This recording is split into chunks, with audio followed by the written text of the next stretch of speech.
going to watch a video by Just Stop called Uzumaki. Is a downward spiral of bad decisions. So let's take a look at it. Let's start. Hey, so when I say the term horror illustrator, what are some of the first names for you that come to mind? Maybe H.R. Geiger, Tim Jacobus, Stephen Gammell? Honestly, all really good options. I tend to think of them a lot too, but the one that always sticks out the most to me is, without a doubt, the manga artist Junji Ito. And I think the main reason for why is that... Wow, look at that art. The labyrinth. That's beautiful art. Beautiful. While those other guys make art that hits purely for how scary it is on its own, Ito has a knack for making his work hit Holy crap, that's cool.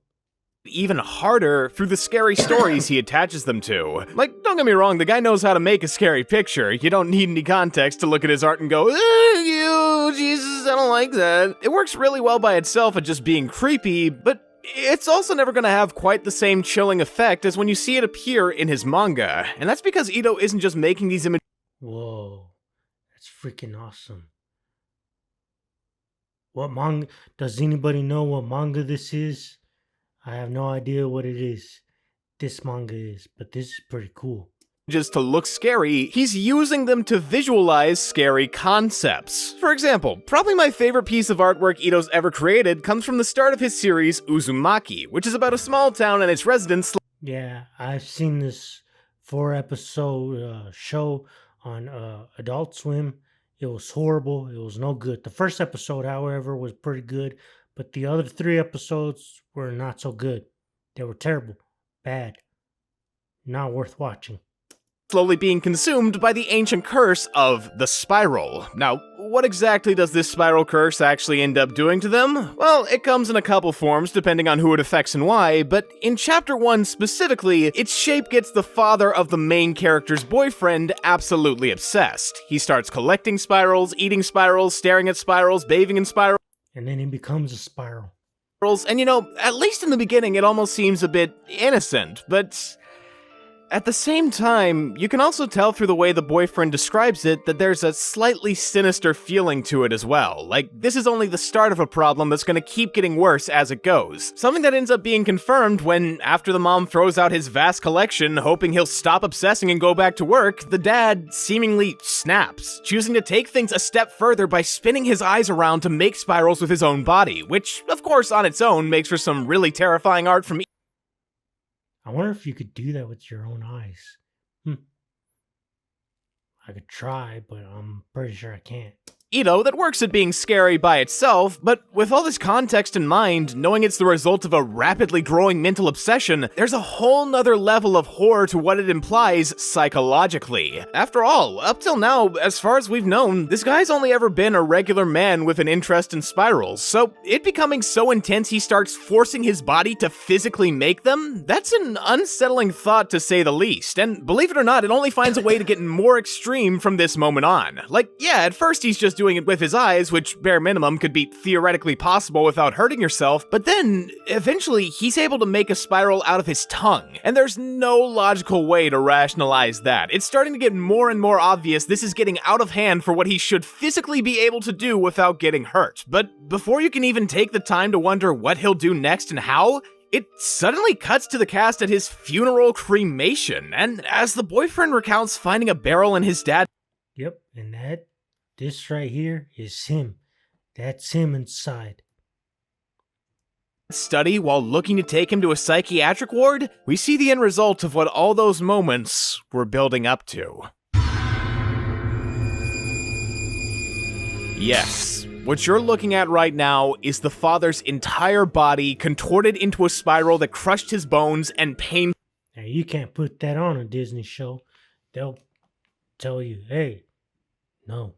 Fully killed him. It's an image that stuck with me for a long time, not just for how visceral the actual drawing is, though hey, that's definitely stuck with me too, but for how well it builds to and encapsulates the full extent of the father's obsession. That he'd be so consumed by his need for the spiral that he'd be willing to literally end his own life to be one with it. Just Fuck, dude, that's powerfully dark.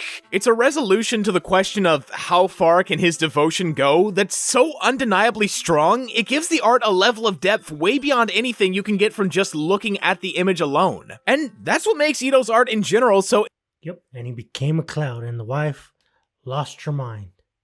endlessly iconic and special to me, because technically speaking, it's already masterfully done. You can tell he puts a lot of effort into making his work as striking as he can, and goddammit it works, but the way he gives a deeper meaning to it through the story's themes, building up the tension so high you have to know where it leads even if it's terrifying, that's incredible. It's writing that's so fantastic at giving impact to his art, I couldn't imagine one without the other, and the same is true in reverse with how the art gives extra power to his chilling writing. I mean, all that built-up anticipation, leading you on wondering what the outcome will be until Holy crap, that's cool. it's finally revealed, wouldn't have nearly as much payoff as it does if the art weren't so beautiful yet so unnerving. It's a situation where both are great by themselves at being frightening, but together, they make for something true. Whoa, this looks like something out of Berserk. If you read Berserk, this looks like it came out right out of Berserk. That's cool. Truly disturbing. They're the perfect unholy combination. In fact, the only thing I can think of that's wrong with Ito's manga at all is, well, it's never gotten the chance to have a really good adaptation. Oh, not to say that attempts haven't been made before, there definitely have. If you look at Ito's Wikipedia page, you can actually find loads of them ranging from films to drama to games to anime. It's just that, how do I put this? Most of them suck. And when I say most, I mean all of them suck, at least from what I've seen. You know, like, obviously I haven't watched everything, I don't have the time to... Okay, I don't care enough to look for the stuff that's really obscure, but I have seen Tomy, Gyo, the Junji Ito collection, Japanese Tales of the Macabre, all of the main things, so I feel like I'm educated enough to say most of them are garbage. At Yes, they're all crap.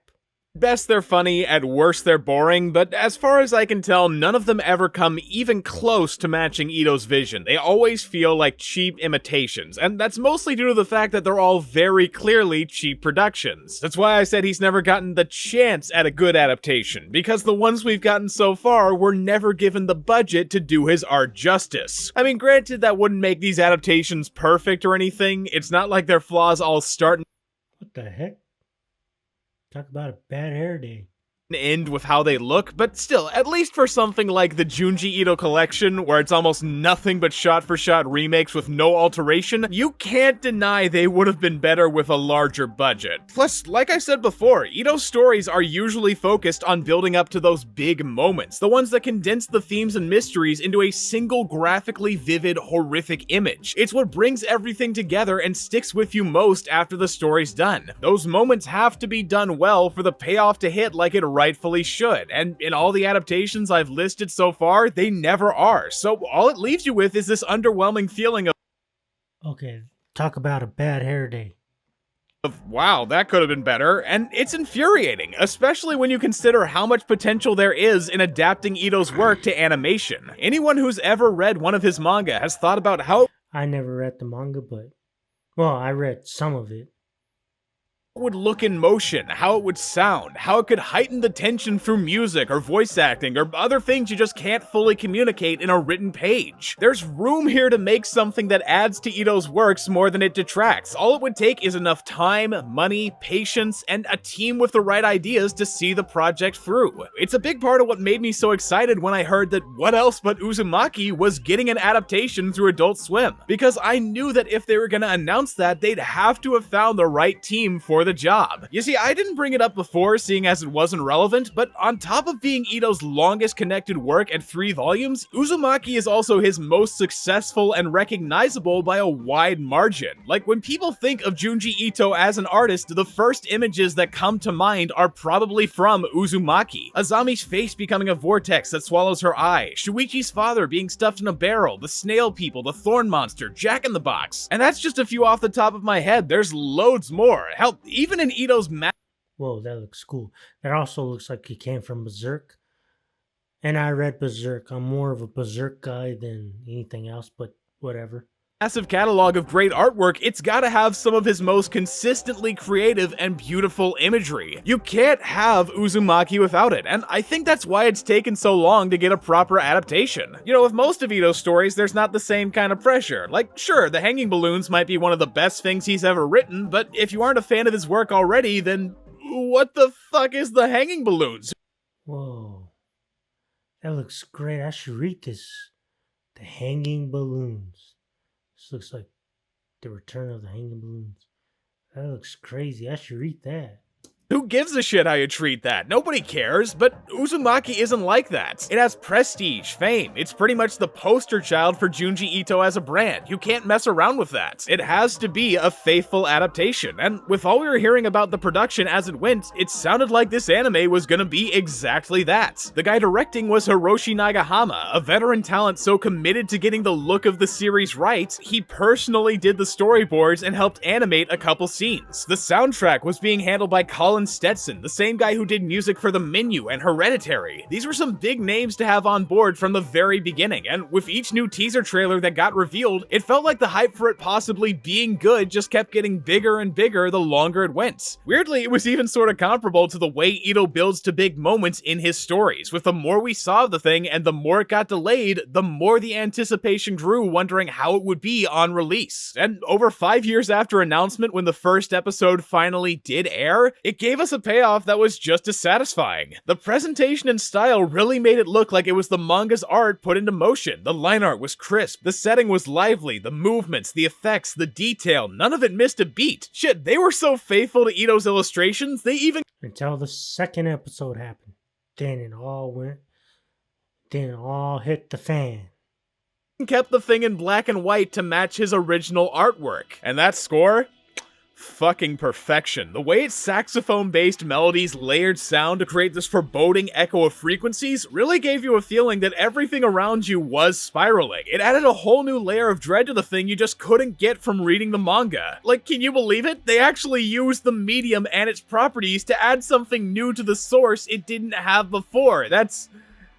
Okay, that's just how all adaptations should work ideally, but after so many years of that not being the case, it really is something special, and the rest of the fandom seemed to feel the same way at the time of release. Basically, everyone around was calling it the best adaptation of Ito's work that had ever been made. Or at least they were, for about a week. Anytime after that, though, and a lot of fans would go as far as to say that it was one of the worst. No, seriously, the consensus genuinely changed that drastically after just 7 fucking days. It was a shift in the fandom so abrupt, people were saying how overblown the hate was the literal day that it started. And you want to guess why it was that shift happened? Because after 7 days, the second episode released, and the difference in quality was like night and day. Yep, it looked terrible. Looked horrible. The effects were cheap, the direction was bland, the detail was gone, the characters looked like PS2 models, the frame rate and consistency were out the window. It was a blatant visual downgrade in every possible way, and fans were beyond pissed. Granted, it still arguably looked better than other adaptations we'd gotten so far, but the contrast from episode 1 was just so big, it made a lot of people feel like it was worse. And hey, I can't say that sentiment isn't justified. I mean, fucking look at it. Oh, talk about my hair. It's so good. Look at my hair. This girl's super jealous of her hair. That guy's like, man, that's a lot of hair. Dude, it's an embarrassing drop in quality, and the worst part about it is that the same thing happened for every other episode that came out afterwards. Seriously, the series stayed at this level of quality for not just 1, but the next 3 episodes up through the ending. It was absolute insanity. Like, how did this even happen? It doesn't make any sense. What could have possibly gone wrong after episode 1 for us to go from this to this?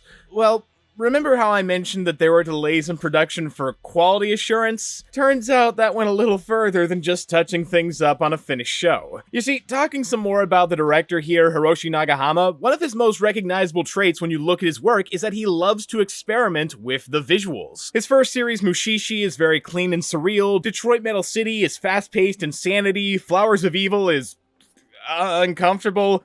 Never seen that movie? Probably should see it. but I'm not Isn't a going single to. show he's directed that doesn't look vastly different from the one that came before, and the explanation for why is because whenever he's brought on to direct a new show, he likes to try something new with the presentation to match the vibe of whatever it is he's adapting. Sometimes that means playing with the aspect ratio or frame rate, sometimes it's filming the series in live action and then drawing over it, but whatever the method he goes for at the end of the day, it's always in the interest of giving the work a style that's distinctly its own, and I think that was a big factor in why he was brought on to direct Uzumaki. After all, most attempts at adapting Ito's work so far have felt inauthentic, so it would only make sense that to break the curse, they should hire someone with a vision who'd want to make it stand out. And Nagahama was devoted to doing precisely that. It's not like he was delaying the show's release date time and again from a lack of trying, it's just that to get the effect that he was looking for, which was a mix between Look at the hair flow, though. Look at the hair flow. When she walks, the hair flow is great. natural characters and strong detail, his team essentially had to animate the series twice. First with CG models through motion capture to track the characters' movements, and then again traditionally to polish everything up and make it look like the manga. You can think of it sort of like rotoscoping, except, you know, way more expensive and extremely complicated. But hey man, to Nagahama's credit, it got the exact kind of results that he was hoping for. The whole first episode is done completely in this style, and like I said before, it looks fucking gorgeous. The time and money were totally worth the wait for what we got, but... and this is just speculation, so take it with salt, but I totally think it's what happened. While the look of the show was amazing when it was finished, it also probably wasn't coming out fast enough for the producers, who were most likely fed up with the delays caused by a mix of Nagahama's process and, worse than that, his perfectionism. Yeah, when I said this guy was devoted to getting the look right, that was actually sort of a double-edged sword in that, on top of the time it took to find and implement the process itself, Nagahama was also constantly unsatisfied with results and made loads of small changes during production. Like, remember how I mentioned he personally helped animate a couple sequences? That's a prime example of him getting hands-on and making I forgot her eye twitches here. edits since he wanted perfection. You can even compare some of the teasers with the final version and see the entire cityscape here was redone with CGI, while several other details were also changed or added to up the realism and contrast. Nagahama was seriously intent on everything being as precise as he can make it, and so although it's that perfectionism that led to the series looking great, though I'd argue those smaller touches aren't quite as charming as the hand-drawn versions from before, it was also what got the producers so frustrated, since to them, it didn't matter how great the product was, they just wanted it to be out so they can make money, and Nagahama, by their standards, was taking too long to be worth the wait. He wasn't pumping shit out as quick and efficiently as they had hoped. Who's this fat guy? I'm gonna name him Jimmy.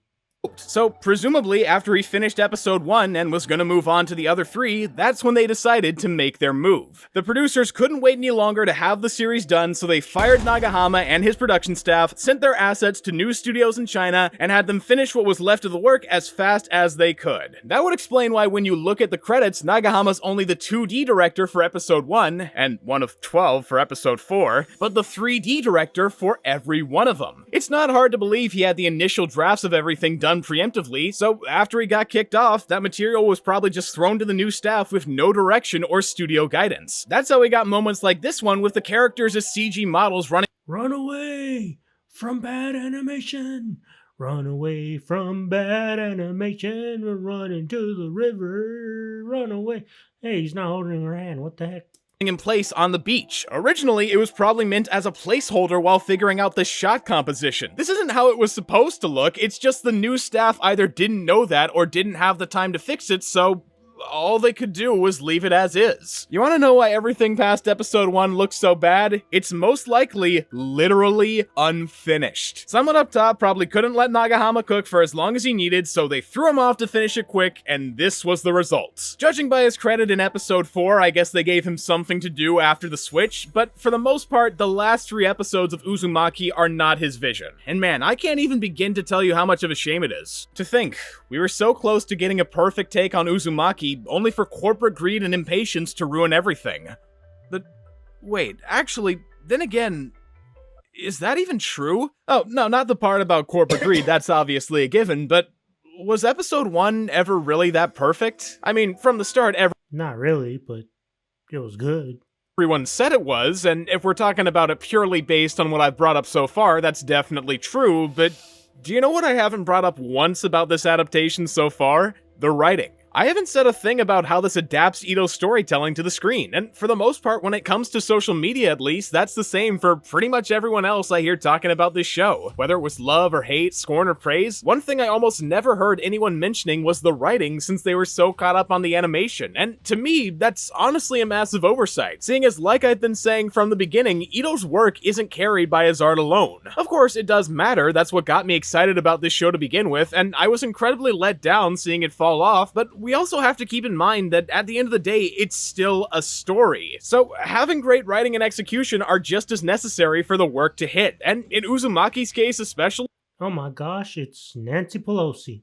it might even be more crucial to get right than the arts. Like, I already described the first chapter, so you should have a fairly good feel for the writing just based on that alone, but overall, if you look at the manga's themes, suspense, world building, continuity, all of it is distinctly Ito at his best as an author, so in my eyes, the way the show handles his writing should be just as much a point of scrutiny as his art. And from that perspective, to me, even in episode 1, this is one of the wonkiest, most horribly paced, poorly timed, painfully bad versions of Ito's works that I've ever seen. Legit, it's almost like they looked at how most adaptations fuck up the balance between art and writing by, at best, not changing the story while looking cheap, and decided the problem wasn't the lack of balance, it was which way the scale was tilted. That's how bad it is. And look, to be clear here, full transparency, I do not like saying that. I really don't. And that's because unlike a lot of things I've hated for being bad adaptations, I can tell the staff of this were fans who wanted to do the manga justice. I've watched their interviews. I've heard them gush about their love for this series. I just got done explaining their struggles in the quest to be as faithful as possible. There's no doubt in my mind they tried their very best to make this as great as possible from within the boundaries they were working with. And, you know, in some areas they really succeeded, but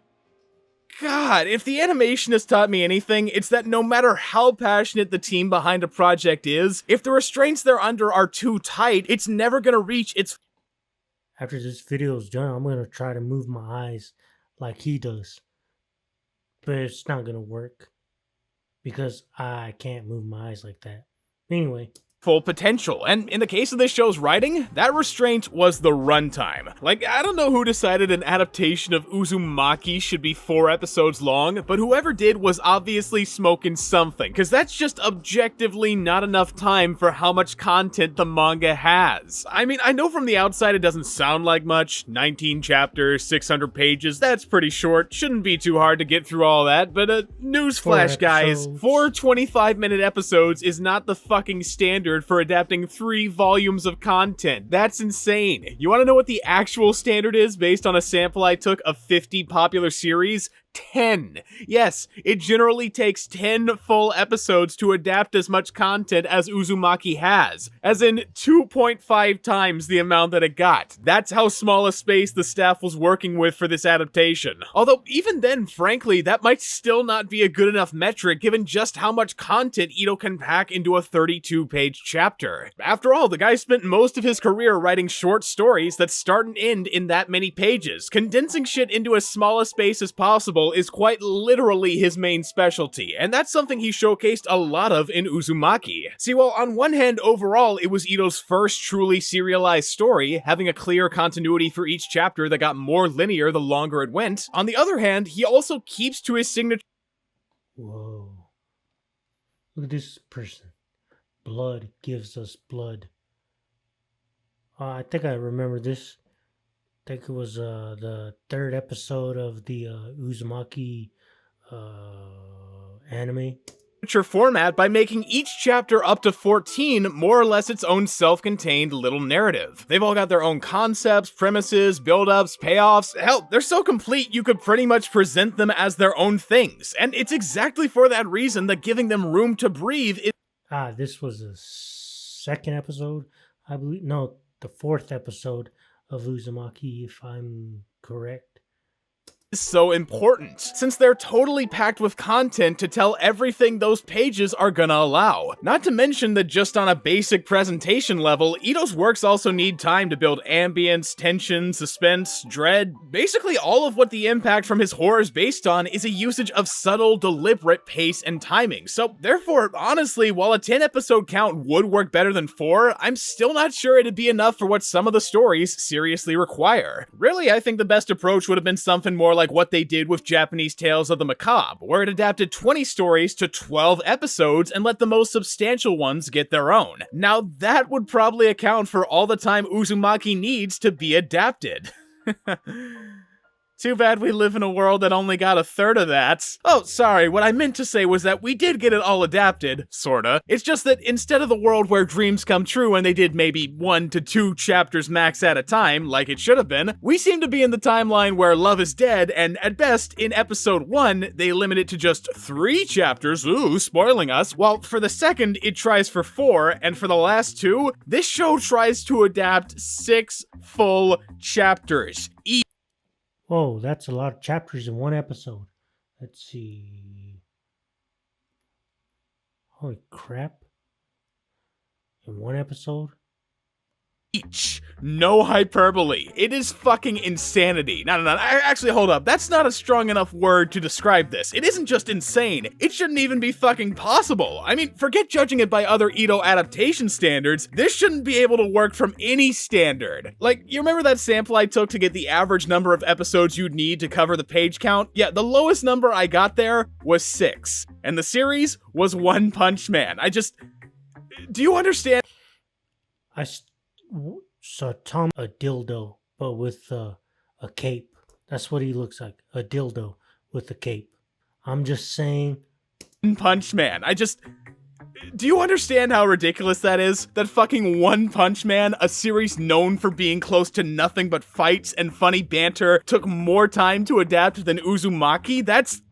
I can't even begin to describe how fucking telling that is. It's madness. It's lunacy. How could anyone have thought this would work out? It's got bad idea written all over it. In fact, it might actually be the worst idea of all time. You know, lower down there are ideas that just suck. Stuff like doing a cheap Junji Ito anime or making Uzumaki a live action film. Those were bad ideas. But this, making it so on average they have to adapt almost a full volume of content per episode, that's about as bad an idea as you can get. And it's a badness that's only accentuated by all the equally bad work. Oh my goodness.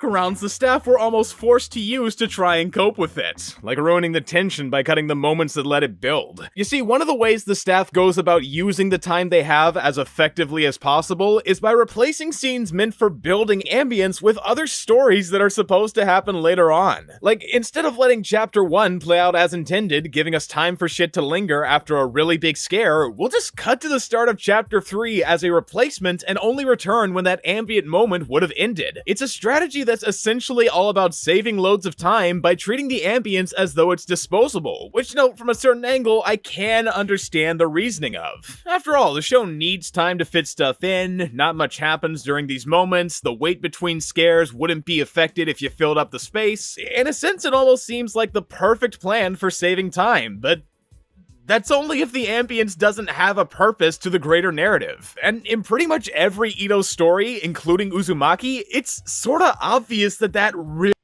have any eyes. Oh my goodness. Oh, she does. Really isn't true. Remember, Ito's scares are all founded on the principle of escalation. They're supposed to get more intense with each new scare the further along you get. She's about to get screwed. Oh no.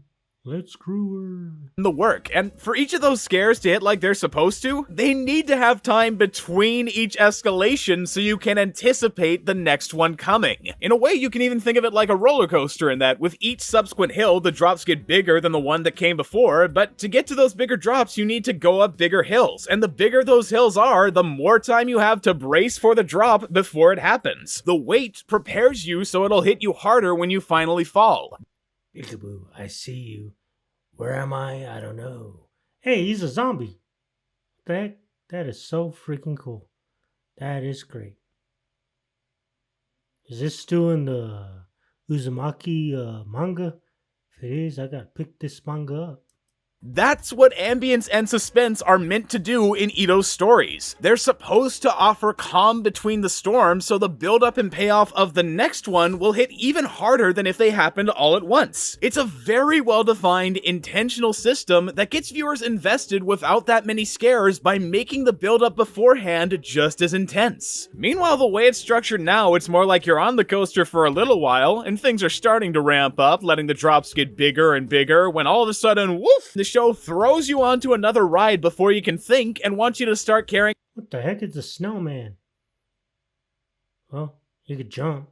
about it instead. So, okay, you're starting over, but this ride is cool too, so you don't mind. You're going through the motions and things start ramping up when woof, just as suddenly as Ooh, it's a hair fight. Time to fight with hair. Who would win, Blondie or the brunette? Who cares? before, you're back on the first coaster right as it's about to go over the really big hill. And hey, it's a cool final drop, so the payoff itself I'm making love to the pole. Let me make love to the pole right here. I'm dead and I'm making love to the pole. still hits pretty hard, but at the same time, while it was a good enough end that you liked for what it did, you also didn't get the same surprise of escalation as you did before you switched. And that's because you didn't get the chance to build the drop up in your mind before it happened. There was no time for your brain to just rest and get anxious wondering about the next scare, since that time was spent getting distracted by ride number 2. It broke up the flow of the experience to start you over on a new one, so by the time it cut back and you got that big drop you forgot you wanted, it makes for a reaction that's less, whoa, that was intense, and more, oh, okay, that was cool, I guess. Like, take how episode 1 handles the boyfriend's dad story. For the first couple minutes, it's going fine, you're getting the scares at a steady pace, and everything's moving like it should, when woof, right after the tongue scene and the dad getting the package, we cut away to something else, and I hate that. Cause the original instant cut from us seeing the dad getting a package to seeing his picture at a funeral is so masterfully jarring and ripe for theories. It's the perfect way of building tension by getting us to think, okay, the package has something to do with this, and we know he was bending more extremely, so it's gotta be related, but what kind of thing could he— He's a tongue bender. Ah, that was a good one. That was hilarious. I'm hilarious. he used to do something so intense it literally killed him? Ah, fuck! See, it uses what we know to make us ask questions we're then given room to think of, so that by the time we reach the scare, it's like those thoughts it made us have are getting answered all at once. Whereas in the anime, we don't get to ask questions since our brains are preoccupied with story 2, so by the time we cut back, we're not wondering, oh, the package obviously killed him and he spent the last few scenes getting worse, how do these two connect? We're thinking, oh right, this guy, what was his thing again? I was too busy focusing on another fucking story. There's just not the same type of engagement since we never get the chance to think of the implications. It's a format that's inherently shit for conveying Ito's brand of storytelling, and that's not even mentioning how it can break the continuity by swapping things around without, ironically, thinking about the implications. I mean, Nagahama said he made all these changes for the right reasons, implying it was a conscious creative choice that was done to make things better in some unspecific, dumb, ambiguous way, but when you actually look at the way that things are restructured, it's clear they not only weren't done for any reason outside of necessity, but they also weren't done with a lot of thought or care What the heck is happening here? There's no movement. beyond, if we don't do this, it's not gonna fit. We don't have room for quiet ambience or suspense. Let's take stories that should happen later and put them in the gaps. Chapter 2 is set in a hospital, which would go against the current setting. Let's move it to the part where everyone's in a hospital. Certain stories aren't as crucial to the overarching plot. Let's chop them up and put them wherever to focus more on what people care about. It's also blatantly been rearranged for the sake of efficiency, and if you think of these stories like they're disconnected, that works out fine, but the thing about that is, there's actually constant updates happening all across the story from chapter to chapter. When Kirie's hair gets cut in chapter 6, that's how it stays for the rest of the manga. When dead characters' ashes keep going into the pond, people stop burning bodies. And yeah, to give the show some credit, if we're just talking about these little things, they're surprisingly not too bad at keeping up with them despite the changes, but in regards to the bigger details though, that's where things start to get kind of fucky, especially when it comes to what's supposed to be the boyfriend. You see these hands? I've done bad things with these hands. Shuichi's slow descent into paranoia. Like, in the manga, it's pretty simple. His dad dies in chapter 1 and his mom in chapter 2, making him terrified of spirals knowing they were the cause, so now with nothing else to do but either live in fear of the curse or protect Kirie, he slowly gets more and more unhinged trying to save her while turning into a reclusive hermit. It's why for most of the narrative we never see Shuichi unless I didn't know that in the anime. They didn't touch upon that. Kirie gets him to come along, because he's literally become so depressed he needs her as motivation to do almost anything. That's how important this transformation is to the story. It's the reason he's not usually there when the cast or Kirie might need him. Plus, it's also a good explanation for why Kirie survives as long as she does besides plot armor. She's constantly getting bailed out by Shuichi's help and warnings, things he never would have said to her if his life didn't fall apart from the loss of his family. Which, of course, is why the anime had to move his mom's death in Chapter 2 to the equivalent of Chapter 12 in Episode 3. 3/4 of the way through the fucking story. Just, what? What? Samantha, are you crazy? Are you out of your mind? Hey, and by the way, this is me in editing, so I just fucking realized they actually did miss one of the small things in that they say the bodies stop burning in episode 2, but they then burn Shuichi's mom's body in episode 3 so it can work for chapter 4, so, like, fucking... Just thought I needed to point that out because it was so fucking dumb. Anyway, back to the video. Because that just wrecks so many aspects of Shuichi's character, not to mention raises a bunch of questions that weren't there before. Like, why does his... Did not even notice that. This guy really knows what he's doing. This is a great video, by the way. A great video. life suddenly revolve around spirals when he isn't left isolated by his family's deaths, making it so he has nothing else to think about or consider? Or better yet, seeing as a story meant for after his parents died now happens concurrently with when they're both still alive, why is he so irrationally scared of spirals from the beginning? In the manga, it's only logical he'd be afraid after going through all he has, but in the anime, shit, he's terrified when he's lost nothing. And okay, look, I know it doesn't seem that important in the grander scheme of things, like, oh, who cares, it's a small inconsistency, who's even gonna notice? But aside from taking carefully crafted elements and making them feel random, this also has the effect of turning I noticed that in anime, they always have to have a sad sack of potato character. Why is that? Does everybody like a sad sack of potato character in an anime or something? There's always a sad sack of potato character. I'm sad and depressed. Woe is me. Shuichi from a tragic hero trying to stop the spiral from taking his last remaining loved one into a weirdo nutcase who's been obsessively paranoid since long before he had any reason to be. It effectively removes the anguish from his progression by making it so that's just how he was the entire time. And seeing as this is one of the main goddamn characters here, I feel like it should have had more care put into it than Kirie's hair length. But then again, what would Uzumaki know about consistency or length? This is the show that ruined its story's thematic consistency by shortening them till they lost all deeper meaning. Did you like that transition? I was pretty proud of it. See, an interesting thing about how Uzumaki handles the concept of the spiral is that while most of the facts behind how it works are left intentionally unanswered to, add to the horror of facing something you don't truly understand, there Okay, that was stupid and creepy. are three key things we know about it that, in one way or another, are intrinsically related to every time it appears. 1, the spiral is natural and therefore can return things to a more natural state or naturally create things beyond our comprehension. 2, the spiral is usually inexplicable and most of the time completely unstoppable once it gets going, as forces of nature tend to be. And 3, the spiral is mesmerizing enough to draw people into its shape, whether those people in question want to be drawn into it or not. It's these three facts that form the base of everything we come to know about the spiral, and I find it super clever because it not only hints at the more grand— Wait, doesn't spiral mean Uzumaki? Wait. Yeah, that's right. And there's not even a single Naruto reference here. Where's Naruto? Oh, who cares?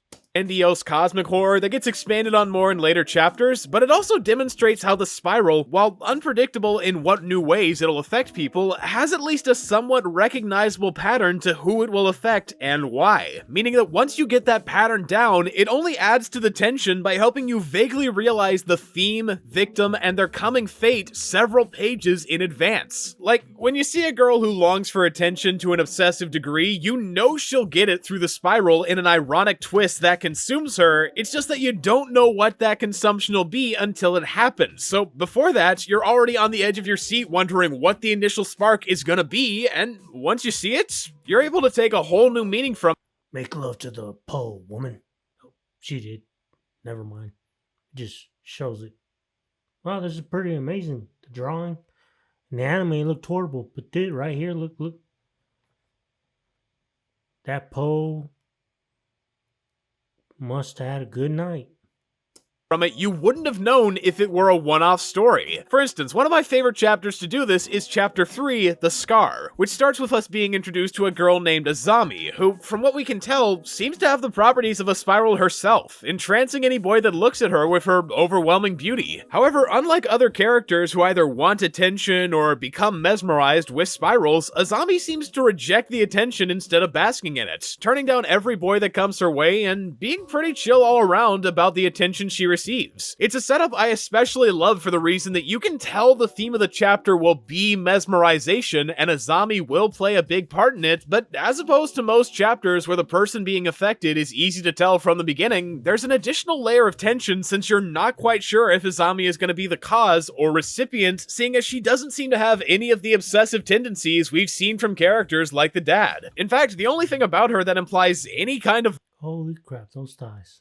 wanting is a crescent-shaped mark on her forehead she got from trying to impress a boy as a kid, which she actually credits for being what makes it so easy for her to get any boy she wants.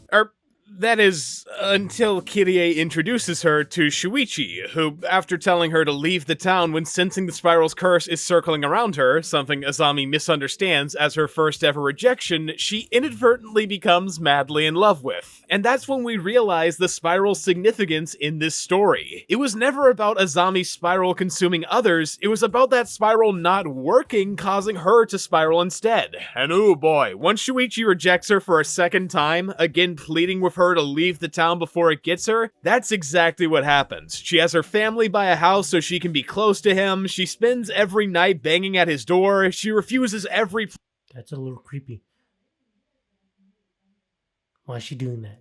plea to stop what she's doing and move on. It's like with each passing gesture, the rule the story's drawing from gets more and more unambiguous. That Azami wanting Shuichi to look at her with the same eyes as everyone else is in itself leading to her mentally spiraling. And so to convey those ideas in the way Azami's consumed, what could be better than having her scar, the initially small Wanna know how I got these scars? epitome of her desire, slowly forming into a spiral that grows and grows with her obsession, drawing in and consuming everyone that stares, just like she wants from Shuichi, until it literally consumes her entire being. See, this is what I'm talking about when I say the context of the rules gives the horror deeper meaning. It's adding another layer to what makes this transformation scary. Like, by itself, this is the story of a girl whose mental spiral Was she bald in that scene? Yeah. up physically taking her, but with the rules, it's the story of a girl who wants to be mesmerizing so badly, the curse decides to help by turning her into the most mesmerizing thing of all, a spiral. I mean, doesn't that give her death a whole new air of tragedy? How it wasn't just a manifestation of her decline, but a backwards way of giving Azami what she wanted? That's fucking terrifying, and you can apply the same logic to pretty much every other story in the manga. There's always a twisted explanation for why the spirals appear, and I really appreciate it for showing there's a method to their madness that you can track. Too bad it got completely removed in the anime. No, actually, hold on, my mistake, that's not right. To say it was removed implies it was The heck? What's going on here? an intentional choice, and I'm pretty sure the staff didn't intend to get rid of the rules, seeing as, Why would they want to? That doesn't make any sense. It's not like it's a good time saver or anything. All removing the rules does is make the themes less obvious and the stories more shallow. There's literally no benefit to it whatsoever. Shit, if anything, it's a detriment. Meaning unless the staff were just straight up masochists who wanted to make everything worse for no particular reason, I feel Why is he on the ground? Oh, he's a snail. Never mind. like the only thing that could have happened is that in the process of snipping away and adjusting shit to fit the runtime, they just accidentally cut an important element without even knowing it. And I am thoroughly convinced they just didn't know, considering they start fucking around with it from the beginning, but not in the way that you would expect them to if it was conscious. See, aside from the rules literally being explained by characters in-universe, which of course was also cut for the sake of time, there's actually a subtle hint at their significance through the first ever spirals that Kyrie interacts with, those being the curled plants on her walk to school, the strong whirlwind that flies past her, and the sight of Shuichi's dad staring vacantly at a snail shell. Now, if the show was just gonna get rid of the rules, you'd expect them to cut all these hints to focus on something else, but at the start of the first episode, same as we see in the manga, the plants in Whirlwind are kept intact. It's only Shuichi's dad that's cut for time. So, where's the logic of giving us the first two hints but not the third? There's no way to justify that type of choice if it wasn't made out of ignorance. And when you look at the stories, Did not notice that. This guy's pretty good with this stuff. for how they function thematically, that's I'm being screwed. exactly what you see, because every change and cut just makes the overall point less clear than it was before. Like, going back to the scarf for a second to show what I mean, it's already been really mangled in the anime thanks to the weird restructuring, but it's made even worse by how the subtext of Azami's descent feels completely meaningless now. You know, in the manga, it's a whole thing. We start out seeing her wanted by guys and being aloof, that persona breaks when Shuichi denies her, she moves her family and won't leave him alone the more he tries to reject. See right here, is she bald or she wearing a hat? Because I'm curious. Is she bald? Looks like she's bald. I think she's bald. Whatever. Her, it's a very gradual process that shows us the spiral growing with time to match her obsession. We understand what the spiral represents and why it shows her. The implications aren't hard to glean, or at least they weren't until one guy on the anime saw it and went, yeah, this is great, wouldn't change a thing, but, hey, just spitballing here, what if we, got rid of the parts where we saw her getting really obsessed, just for the sake of time and all? But wait, says another, what about how the escalation of her obsession relates to the size of the spiral on her face? Without it, aren't the implications gonna be super wonky? Oh, don't worry, responds the first. We're still gonna show the spiral getting bigger. We're just gonna put it at some random point where Azami shows up from nowhere and I'm going to suck you into myself. That is what I am going to do. Here I come. it's inexplicably grown in size. Oh, that definitely solves the problem, replies the second. My questions were totally answered. Except it wasn't. There was no implication the spiral grows with her obsession, so there's no implication it came from her want to be mesmerizing, so there's no implication the spiral picks its victims for any reason beyond why the fuck not. And this isn't a one-time deal either. Almost every other story is missing something essential so it can fit within the runtime. Although admittedly, that's not always due to a gap in the rules, or hell, even the structure of the thing fucking the tension or continuity. I made love with the Poe today and it killed me. And look, my hair is stuck because I made love to the Poe. So everybody who is watching right now, do not make love to Poes, okay? Now, sometimes it's just due to them cutting basic information that's needed for parts of the story to not be total gibberish. The bully in Chapter 6 treats a snail person badly, so he turns into one as karmic punishment. Not anymore, he doesn't. In the anime, he just turns into one because. Nuff said. The Chapter 8 lighthouse burns a spiral into the eyes of people who look at it, making them walk in circles. Wrong. People do it with no explanation. That's crazy. That's cool. Now, Chapter 7, Jack in a Box gets to have a proper ending? Who needs that? Let's just tell half the story and give him an inexplicable cameo an episode later. Genius! And you know, I could keep going like this, listing off things in every story that don't really add up from missing information, but it's kinda hard for me to keep up my little sarcastic jabs when I know the staff of this didn't want to leave anything out. They just had to so they could fit everything in with the tight restraints they were under. Now, obviously that doesn't take away from how bad they are, or even the mistakes you can reasonably chalk up to the staff not getting things about the manga, but Ain't they supposed to take away the knives and sharp things away from the hospitals? the truth of the matter is that they never would have made those mistakes or shown that ignorance if they were just allowed to adapt the story in a practical time frame. It's not their fault for the series being like this, and I want to reiterate that, since I know the first instinct with massive failures like these is to blame the names of the people that are plastered on the front. But I can tell they wouldn't have made these decisions if they didn't have to. Hiroshi Nagahama has done great work with adaptations before, and the same can be said for his long I think they should just give the guy another chance, put all the time he needs, and let him do the episodes he was going to do. longtime scriptwriter Aki Itami. The two of them have been working on banger projects together for literal decades now. They're not amateurs, they just have limits. And like I said before, in the case of this, that limit was squeezing at least 12 episodes worth of content down into 4. Like, it doesn't matter who you get to work on that, it's never gonna turn out exactly how you want. There's always gonna be fundamental issues when you try to rush something so intricate, and I think that's maybe the biggest problem I have with this adaptation. It lacks nuance. It feels like someone was told to draw the Mona Lisa in 2 hours with Crayola markers. And yeah, when those are the tools you're giving an artist to work with, it's gonna lead to a massive Hair fight. downgrade regardless of skill. Sure, the basic bits are gonna be fine. Hey class, I haven't taken a bath in many days. I smell like shit.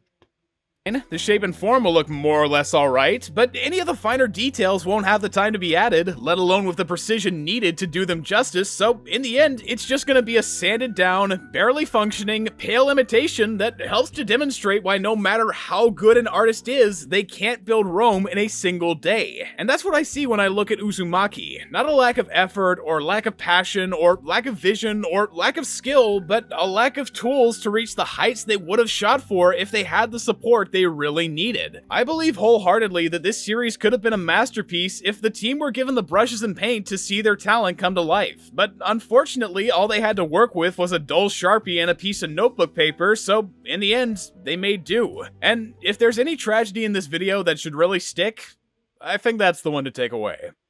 With that being said, I've been just stopped, you've been spinning right round. Alright, that was the video.